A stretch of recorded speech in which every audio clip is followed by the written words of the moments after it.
David Muir, ABC's World News Tonight, America's most watched newscast. Now streaming same day with all the breaking news of the day on Disney Plus. Most watched, most trusted. Now on Disney Plus every night. Tonight, several developing stories as we come on the air. Police intensifying their search for Nancy Guthrie, conducting new search warrants at a home and SUV. The new report alleging a rare poison was used to kill a Russian opposition leader, and the latest fallout from the Epstein files, why a top Hollywood agent is selling his company. First, a flurry of activity in the search for Savannah Guthrie's mother, Nancy. Officers converge on an Arizona neighborhood, a SWAT team entering a home, and a separate search of a Range Rover. Agents appear to detain a driver, but no sign of Guthrie 2 weeks after she went missing from her home in Tucson. And tonight, what authorities have learned from surveillance video of this person of interest. The new report on the death of Alexei Navalny in a Russian prison. European allies now say Russia likely used poison from a South American frog to kill the opposition leader. Reaction from his widow. And the news coming as Russia steps up its attacks on Ukraine. Outrage over the Jeffrey Epstein files reaching Hollywood. Top agent Casey Wasserman now selling his agency after big-name artists, including Chappell Roan, split from the company. The provocative messages that Wasserman sent to Epstein associate Ghislaine Maxwell, plus how Epstein emails led to a shakeup at a major Wall Street firm. The severe weather threat this weekend stretching from Houston to the Florida Panhandle, and more snow coming to the Northeast, including New York City. Yet another partial government shutdown, funding halted for Homeland Security as Democrats try to put new limits on immigration enforcement, the big changes they're calling for. TSA employees among the federal workers caught in the middle, potential travel disruptions on the horizon. The urgent rescue, a child pulled from icy waters, how a teenager jumped into action. A scary sight for passengers on board a commercial jet, one of the engines shredded and catching fire in mid-flight. Plus, going for gold on this Valentine's Day and love at the Winter Games. From ABC News World Headquarters in New York, this is World News Tonight. Good evening. Thanks for joining us on this Saturday. I'm Whit Johnson. We begin tonight with the search intensifying for Savannah Guthrie's 84-year-old mother, Nancy, now missing for 2 weeks. Overnight, law enforcement executing a search warrant and swarming a neighborhood just 2 miles from Guthrie's Tucson home with forensic vehicles and a SWAT team. FBI agents and local officers also inspected and photographed a gray Range Rover in a nearby parking lot and then towing it away. They also appeared to detain someone in a car. Authorities telling ABC News they were tracking leads, but there was no arrest and still no sign of Nancy Guthrie, who is in frail health. And police are still trying to identify the masked man captured on surveillance video lurking outside of Guthrie's home. ABC's chief investigative correspondent Aaron Katersky leads us off tonight from Tucson. Tonight marks 2 weeks since Nancy Guthrie was last seen. The investigation into her abduction sent authorities streaming into an affluent neighborhood a short drive from her home, where they sealed off the street. The late-night operation included a SWAT team, forensics investigators, and other law enforcement officers with a warrant to search a home. In a nearby parking lot, other officers and agents appeared to detain someone in a car. They inspected and photographed a gray Range Rover before towing it away. The sheriff's department told ABC News they were tracking leads, but there was no arrest and no sign of Nancy. The sheriff's department declined to say what brought them to the subdivision, but it's about 2 miles from Nancy Guthrie's home, and the sheriff has been asking anyone living within that distance to check their residential security systems for footage of anything suspicious from January 1st, a month before she was taken, to February 2nd, the day after. There's so many video cameras out there from Rings and that, with the patio cameras. We're pushing out another message with Ring to say, hey, people, take a look, send it to us, give us some permissions, let's look. Investigators are working to identify the man in a ski mask, gloves, apparently armed, lurking on Nancy Guthrie's doorstep. They say he's 5'9" or 5'10", of average build, carrying a backpack sold at Walmart for about $11. Can you trace the backpack's a Walmart backpack, right? So can you trace the sale? We're hoping. We have teams working on all of this stuff. They're also analyzing DNA found at Nancy Guthrie's property that did not belong to her or anyone in close contact with her.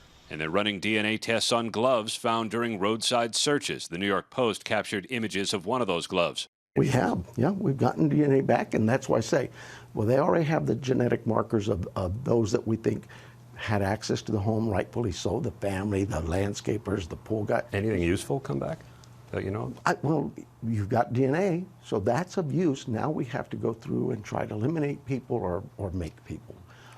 We're so hopeful that we're getting closer. We just believe that. The case has captivated the country and unsettled Nancy Guthrie's community. It's really hard when you live in Tucson and you know you're in the desert and things like this don't happen.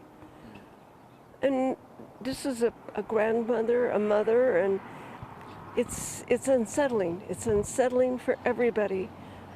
And we just wish that she gets returned safely. That is the family's wish, too. Savannah Guthrie posting on Instagram, "We will never give up on her." That individual detained overnight, Whit, is the second to be questioned in connection with the case and then released.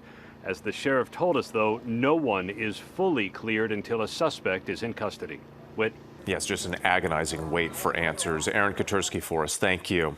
We move overseas now to a stunning report about the death of Russian opposition leader Alexei Navalny. European allies alleging that his death was caused by a poison from a South American frog.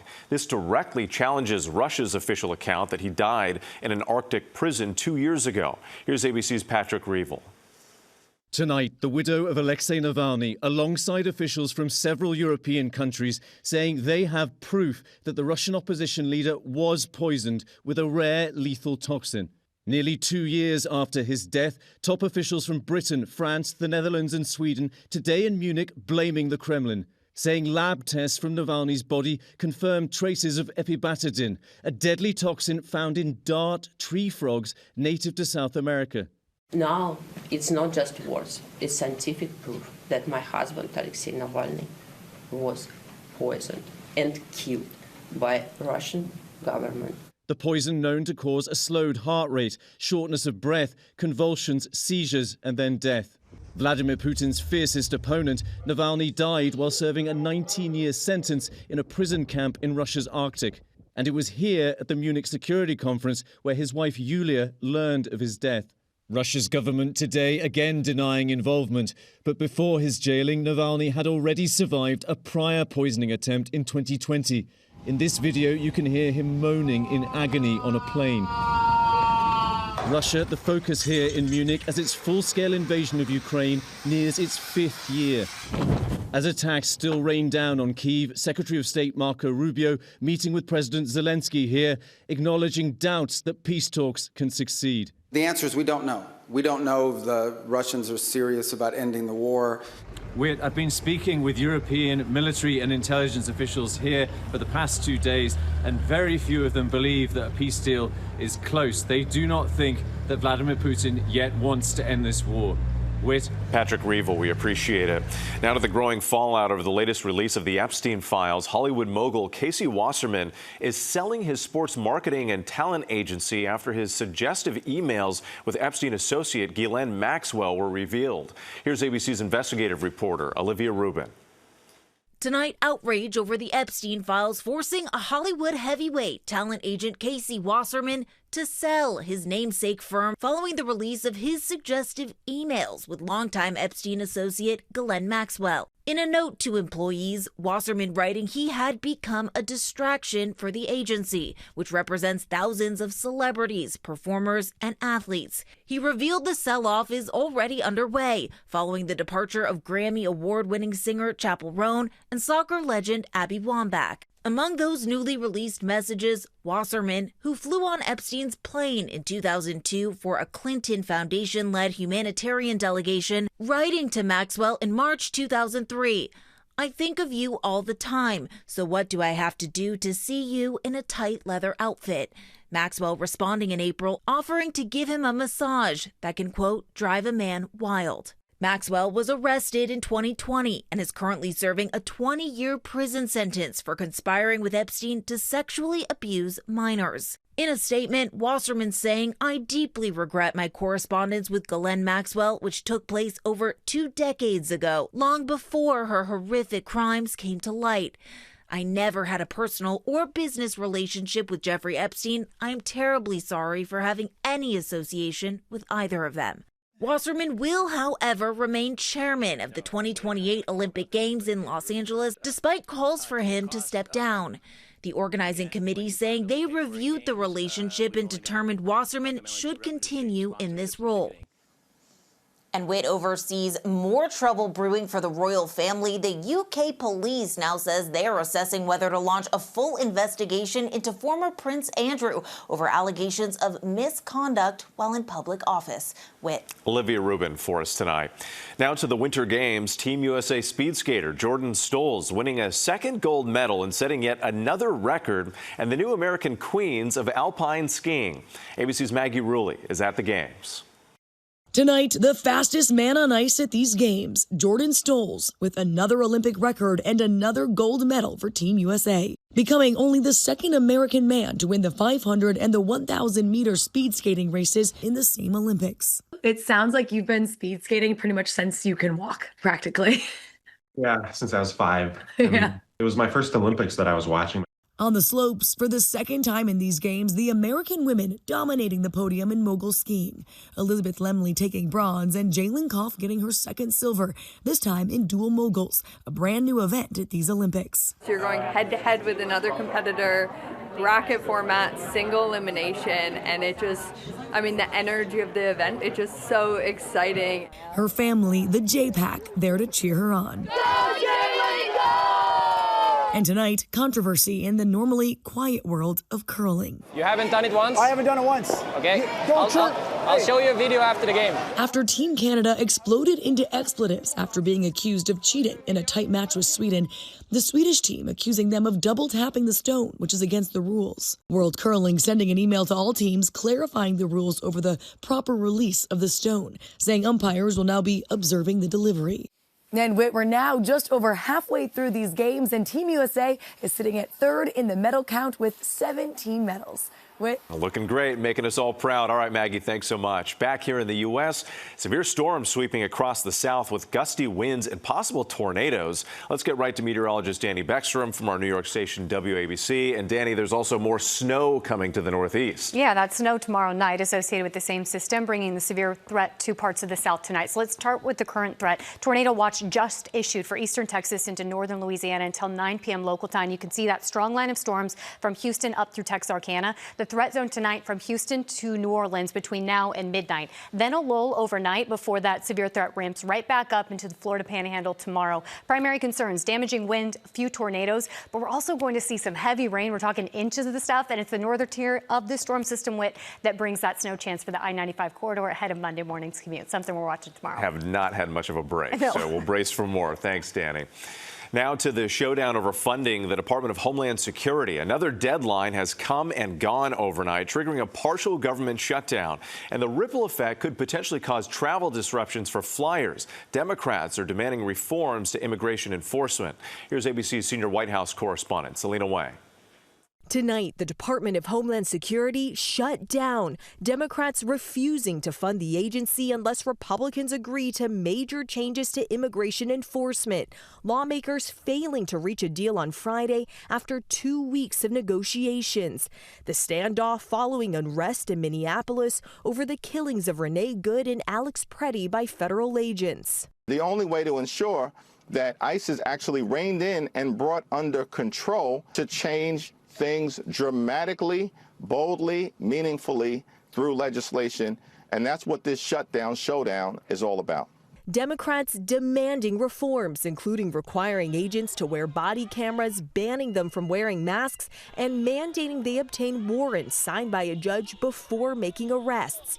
But Republicans pushing back. We always have to protect our law enforcement. It's very important. They've done a great job. Caught in the middle of the shutdown, employees for the TSA, FEMA, and Coast Guard, many of them required to work even without pay. But ICE will keep operating, funded by a $75 billion cash infusion from President Trump's mega bill passed last year. And Whit, talks are ongoing, but Congress has already left town for a week-long break, so this partial shutdown could drag on for a while. And if it lasts long enough, federal workers will start to miss their paychecks, and the broader public will feel it too, with potential disruptions to travel and even disaster relief. Whit. Yeah, another major concern. Selena, thank you for that. And tune into This Week tomorrow morning. Martha Raddatz speaks with Congressman Thomas Massie about the widening fallout over the Epstein files and his fiery exchange with Attorney General Pam Bondi. There's much more ahead on World News Tonight this Saturday, including the frightening sight when a jet engine exploded in midair and a child pulled from an icy pond, how a teenager played a big role in the rescue. Next tonight, former President Barack Obama has broken his silence on the racist video recently shared by President Trump's social media account. The White House claims a staffer shared it. The video depicts him and former First Lady Michelle Obama as apes. In an interview on the Brian Tyler Cohen podcast, the former president said he believes the majority of the American people find this behavior deeply troubling and called what's happening on social media and television a clown show. One witness says it sounded like a bomb went off when an SUV plowed into a crowded grocery store in Santa Rosa, California on Friday. 7 people were hurt. Police say it appears it was just an accident. They say the driver was wearing a boot cast on her right leg. No charges were filed. Overseas, a Boeing 737 passenger jet making a harrowing emergency landing in Nigeria after an engine exploded at 27,000 feet. The crew reporting a loud bang from the left engine. Video here showing it torn apart. The plane out of Lagos with 80 passengers on board was diverted to another airport. No one was hurt. When we come back, the 14-year-old hero who helped rescue a younger child from an icy pond. To the index now, a teenager in Queens, New York, jumping into action when ice gave way and a younger child fell into a frigid pond on Friday. 14-year-old Alex Smith noticed a safety ladder nearby and quickly went to work. I was like, oh my God, I need to go help him, right? Like, the first thing I jumped to was help him. I didn't even call the police or nothing. I just instantly ran to help him. Other children ran to a nearby firehouse for help. Firefighter Sean McMahon joined the effort and pulled the 11-year-old child to safety. He was bundled in blankets and rushed to a hospital. No word on his condition.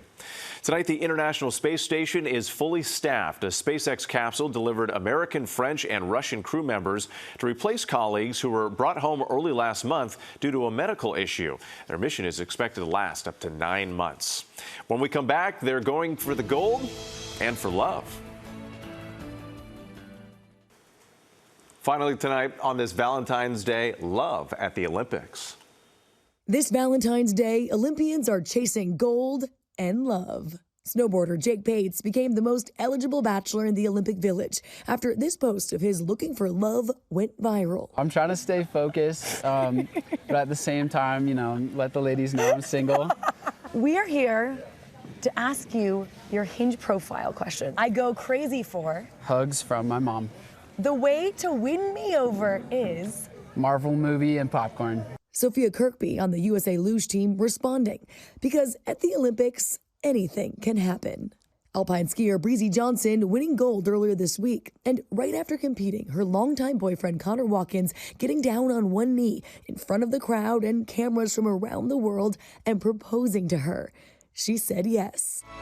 And of course, the champions. Madison Chalk and Evan Bates have been skating as an ice dancing pair for 14 years and have 2 gold medals. They got married in 2024. When did you guys first meet? We actually competed against each other. Yeah, we competed against each other. Different partners. And became friends first. And then I moved to her rink. Maddie was trying out with a couple of different guys. I threw my hat into the ring. I just remember so vividly. She came out to me and she was like, I want to skate with you. And it was the best moment of my life. It was July 1st, 2011. Oh my goodness. And it's just been the best journey. Do you think the fact that you are husband and wife has now made you better as a pair? Yes, it just furthered our commitment and dedication to our relationship and to our craft, which is something we've always loved doing, but now doing it as a married couple just feels that much deeper. Then Whit, Madison, and Evan celebrated Valentine's Day right here at the Olympics. And as for Jake, well, he told us he actually had a quiet night tonight. So Whit, as of now, it sounds like he's still the most eligible bachelor in the Olympic Village. Whit. Well, perhaps not for long. The word is definitely out. Maggie Rulli, our thanks to you. And happy Valentine's Day, everybody. I'm Whit Johnson in New York. Good night. David Muir, the most trusted anchor in America, the most watched anchor in America. Thank you for making World News Tonight with David Muir the #1 newscast in America.